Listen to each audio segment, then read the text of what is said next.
Howdy folks, and welcome back to World of Warships with Rear Admiral Jingles, and we have a pretty spectacular game for you today.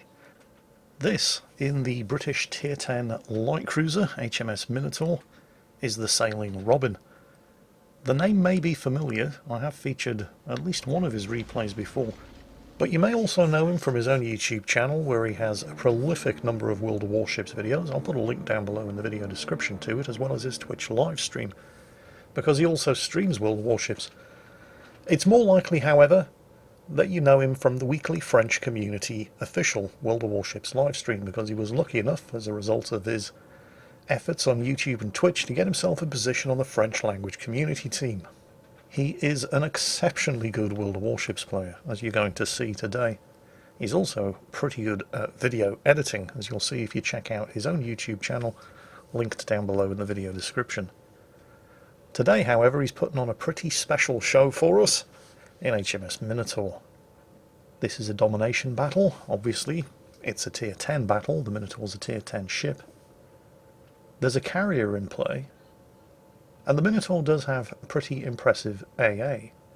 In fact, the whole concept of the ship design was all of those 152mm gun turrets had extra high firing arcs and fast turning turrets in order to be able to track fast moving aircraft. However, in common with other British light cruisers, it does not get the defensive fire consumable. Robin's gone for a fairly standard consumable loadout. The Minotaur has a heel, he's got the hydro, and he's using the smokescreen, and not going for the maximum Minotaur build by skipping out the smokescreen and taking the radar instead. Enemy aircraft coming in, rocket planes. They're about to attack the Erland and about to get a very nasty surprise as Robin's anti-aircraft guns open up on them. He's selected the priority sector and he's going to shoot down seven enemy aircraft. Bear in mind two things. One, this did get him spotted, but he managed to get into cover behind this island here, and also the enemy carrier is the German Parsifal, which is just a Tier 8. So it's perhaps not surprising that strong AA like this managed to shoot down 7 of them. It looks like the friendly Erland had his AA off, which would explain why the rocket planes only spotted him at the last possible moment, and it looked like it was too late for them to get a successful strike off. So that's one squadron of rocket attack planes basically taken care of for zero cost. Carrier's coming back with torpedo bombers. He's staying well clear of the Minotaur here. Looks like he's just about to run into a Baltimore's anti-aircraft fire, and of course the Baltimore does have the defensive fire consumable. Looks like he's peeling off and attempting to go for the friendly line instead, although almost certainly after taking some casualties from the Baltimore's anti-aircraft fire. Meanwhile, Robin here in the Minotaur and the Erland that he successfully defended from the carrier's rocket attack planes earlier are just about to finish capturing Cap Point Charlie here, although the team have just suffered their first casualty, with an enemy gearing getting the first blood award and torpedoing and sinking the friendly Hirugamo. So first blood to the enemy team. They're now up 1 kill and about 60 points, although they're not in control of any of the cap circles just yet, and Robin's team are. So that early lead is going to start narrowing. Still, it's all to play for. The match is only a couple of minutes old. Anything can and probably will happen. Robin cozying up to the edge of the island here. He's got his hydro running, just in case. No torpedoes spotted, no enemy ships spotted, but there are going to be some enemy ships over there. Potentially 3 Tier 9 battleships, 2 Frederick the Great and an Isimo. And no, he can't see them with his smokescreen running, but you don't really want to get spotted by 3 Tier 9 battleships when you're in a light cruiser and there are enemy dive bombers approaching. But don't worry, the second those guys see something to shoot at, they will become visible. And that friendly Alsace, by the way, might be a bit of a problem. If he doesn't move, he's going to push Robin out of the smoke screen. The Alsace was spotted anyway. Enemy Frederick the Great opens up. Both Robin and the Alsace are manoeuvring to avoid a collision. The torpedoes are away. These are 62 knot speed, 10 kilometre range torpedoes, exactly the same torpedoes that you see on the British Tier 10 destroyer, HMS Daring. And the 152mm guns open up. No high explosive shells. British light cruisers don't get them. Instead, they have armour piercing with improved penetration and ricochet angles. And of course, Robin is not the only one shooting at that extremely unfortunate broadsiding Frederick the Great. There's also a Yamato, the Alsace, and a Shikishima, which is basically a Yamato, but on with even bigger 20-inch guns. So there's the team's first kill, and not before time, because they have also lost a Lion, with the enemy team enjoying some great success over on the western end of the map. Oh, the team have just lost a Talon as well. That's not good, with the Lion earlier being torpedoed and sunk by an enemy Kagero. The enemy team have managed to grab a hold of Cap Circle Alpha. The Izumo over here, meanwhile, has just seen what happened to that Frederick the Great, has decided nope, and he's turning around to get the hell out of there.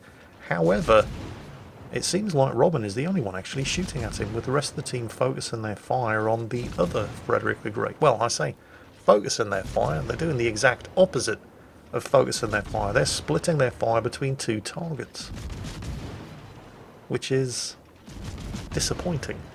Although it's possible that the Alsace at least has a better angle on the Frederick the Great and is capable of doing more damage that way. Here come those torpedo bombers again. They're almost certainly going to be going straight for the Alsace. Robin, getting the hell out of there, does not want to get shot at by the Izumo while spotted by the aircraft, although it doesn't look like he really has anything to worry about. The torpedo bombers have managed to score, I think, the one hit. The Alsace is now given a flat broadside to the Izumo. Hopefully he's not going to regret that, as everybody continues to pour fire into and sink the Frederick the Great that was just off camera to the right of the Izumo there. So that was welcome. Well done to the Alsace. However, the enemy team have managed to take capture point Alpha and are now pushing into capture point Bravo. At the moment, thanks to being one kill up, they only have a very, very narrow lead. But if they're allowed to take that central cap as well as the cap over to the west that they already claimed, that situation is going to change very, very quickly. So how's Robin going to help out here? Well, obviously you're going to need to start resetting the cap as much as possible. Luckily, the majority of those ships in the cap... Ooh, ships to the south as well, that's not good. But those guys appear to be focusing their attention on the Baltimore and the Lion to the north, which would provide a good opportunity for the Alsace, Shikishima, Hindenburg and Yamato to get some flanking shots in if they weren't preoccupied in pursuing the Izumo to the south. Robin's managed to get into the cover of one of the islands here and is undetected, but he's not going to stay undetected for long if the Smolensk and the Thunderer to the south continue sailing east. So it's time to use his second smokescreen, which allows him to continue shooting at the Grosser Kurfürst over there and continue resetting the cap without fear of detection. But really nice if he wasn't the only person shooting at the Grosser Kurfürst, however. But oh, actually here comes the Smolensk, and he's popping his own smokescreen. He's on low health. There's a definite opportunity for a kill here. The friendly Alsace has just been sunk, which was unfortunate but possibly inevitable given how much he'd overextended to the south. Over to the west, the Grosser Kurfürst appears to be the only one attempting to capture Bravo, and he's just about to do it unless somebody can reset him. Which is happening, but the rest of the enemy ships over to the west are instead in pursuit of the Lion, Carrier and Baltimore to the north, rather than assisting the Grosser Kurfürst in the cap, although it turns out they didn't need to assist the Grosser Kurfürst in the cap. He's managed to take it by himself, and they have managed to sink that Baltimore. Meanwhile, Robin having a very frustrating time trying unsuccessfully to chase the tracer fired by the Smolensk and put him down for good. The Yamato, Hindenburg, Shikishima and Carrier between them have finally managed to sink the Izumo, but that's way too many ships focusing down one target, as Robin switches his attention back to the Grosser Kurfürst, who just managed to solo flip the central cap at Bravo. Then back to that pesky Smolensk, who just refuses to die. He's not alone down there, of course. There is also a Thunderer, but the Thunderer, realising that nearly half of the surviving team are closing in on his position, has very wisely turned around, stopped shooting, gone undetected and gotten out of there. Which means that we now have more than half of the surviving team all focusing their fire on a single hidden enemy light cruiser, while the bulk of the enemy team continues to sweep around to the north. Robin, of course, is very much aware of this. He's given up on the Smolensk. He's now turning around to see what he can do about the actual threat, which is these guys. Torpedoes away, hoping to catch the Grosser Kurfürst, and then bad news. An Admiral Hipper, and he has been spotted. So, Tier 10 light cruiser versus Tier 8 heavy cruiser. And even if this smoke screen was ready to go, there wouldn't be any point whatsoever in using it, because the Hipper has him hydroed. Now the Minotaur is lightly armoured even by light cruiser standards, but it's got just enough armour that if he keeps it angled like this, he's going to prove to be remarkably resistant to even heavy cruiser armour-piercing shells. But if the Hipper switches to high explosive, Robin could be in a lot of trouble. Then again, if the Hipper keeps on giving him broadside to shoot up like that, the Hipper is going to be in a lot of trouble. And he's managed to torpedo and sink the Grosser Kurfer, so that's great news, but what's even better news is he also sinks the Hipper. Within 10 seconds of killing the Grosser Kurfer, so that's a double strike award. And the Smolensk, who thought that he had Robin outnumbered, suddenly doesn't. Robin's radared, although it doesn't matter. Although it might matter, just not right now. And he's managed to get the Smolensk as well, so where did that radar come from? There must be something up there to the north. Spotted by aircraft, radared. Who is it? Who on the enemy team still has radar? They do have an Alexander Nevsky, don't they? Oh, and the radar's expired. Which suggests Russian radar. Long range, short duration. And in fact, yes, it's the Alexander Nevsky. Oh, shit. He's caught Robin broadside on. His first salvo goes wide of the mark, but he's popped his radar too soon. Robin is now able to use and get full use out of his smoke screen. Torpedoes away, although the Nevsky does also have hydro, although at this range it's impossible to tell whether he's using it or not. The ships down to the south, by the way, are not having a great time. The Thunderer is camping behind an island. He just managed to, completely undetected, kill the Shikishima, and the Hindenburg has just been torpedoed by the Gearing, who was spotting for the Thunderer. Which means it's probably just a matter of time before that Yamato gets torpedoed and sunk as well. Meanwhile, Robin, why have you stopped shooting? Robin has stopped shooting because he's not in a destroyer, he's in a cruiser. He has a cruiser's smoke firing penalty, and the Nevsky is now close enough that he will see him if he starts shooting. But he has another trick up his sleeve. Actually, he's got a couple. He's got that island over there, which means that he's now completely safe from being shot at by the Alexander Nevsky, even though he is spotted.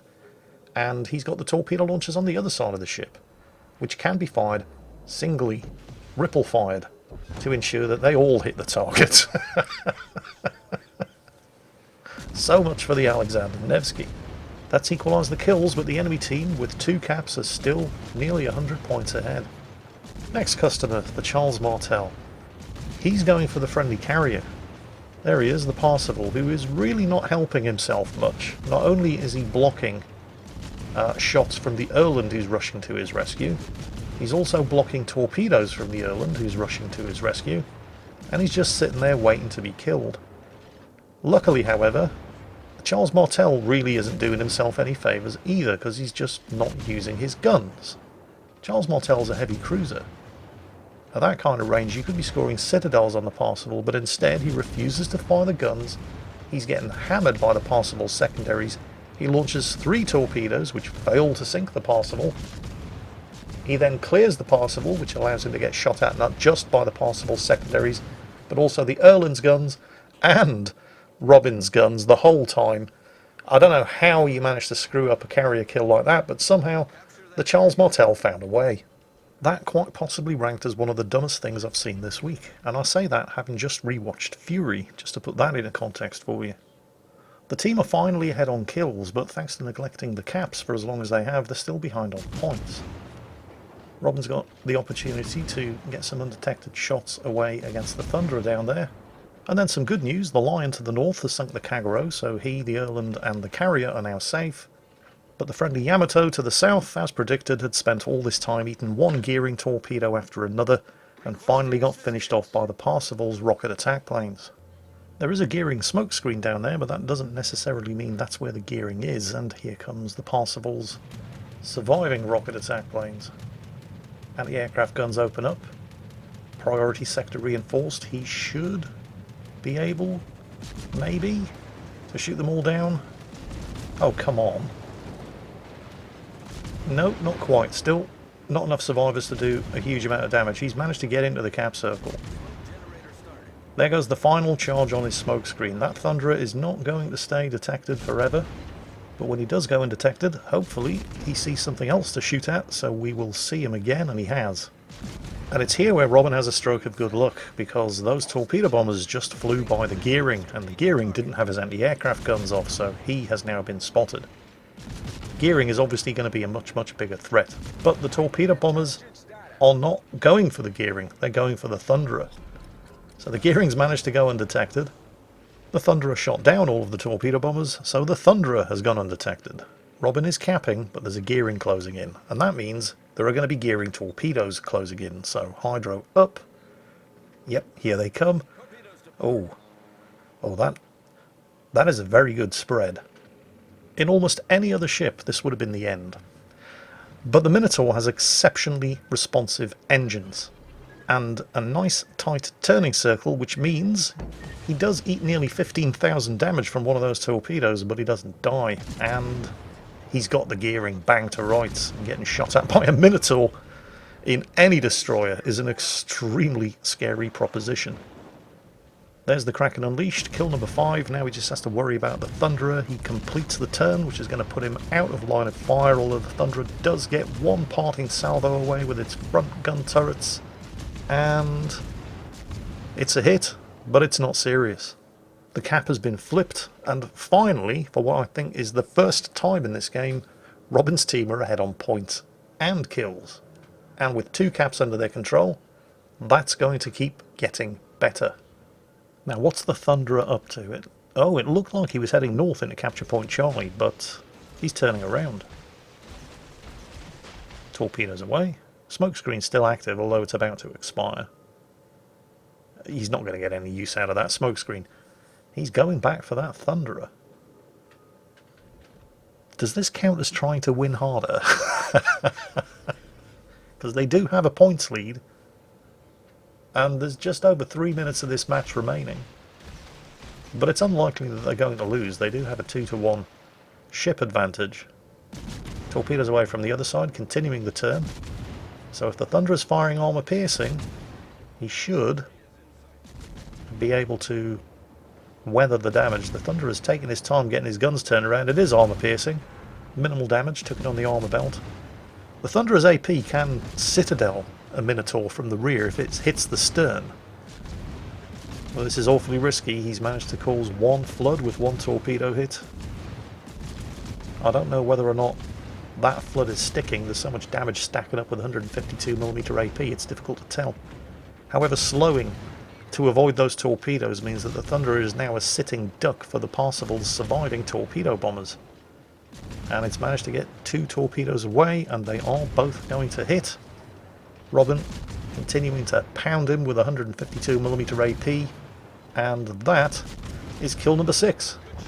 2 minutes left. That just leaves the enemy carrier. Now, Robin also has the RPF skill, so he knows exactly... Well, he doesn't know exactly where the enemy carrier is, but he's got a fairly good idea. He's pinging the map to indicate the direction. He's on the far side of that island. The Erland certainly seems to be up for it, but he's going to flip that capture point at Alpha first. He's about to nose into the cap circle, and from there he might also be able to physically spot that enemy carrier. Robin certainly can't for the moment, not with this island in the way. The Erland turning north. Good kid. As soon as he clears the island, if there is a carrier there, they're going to see him. And there he is.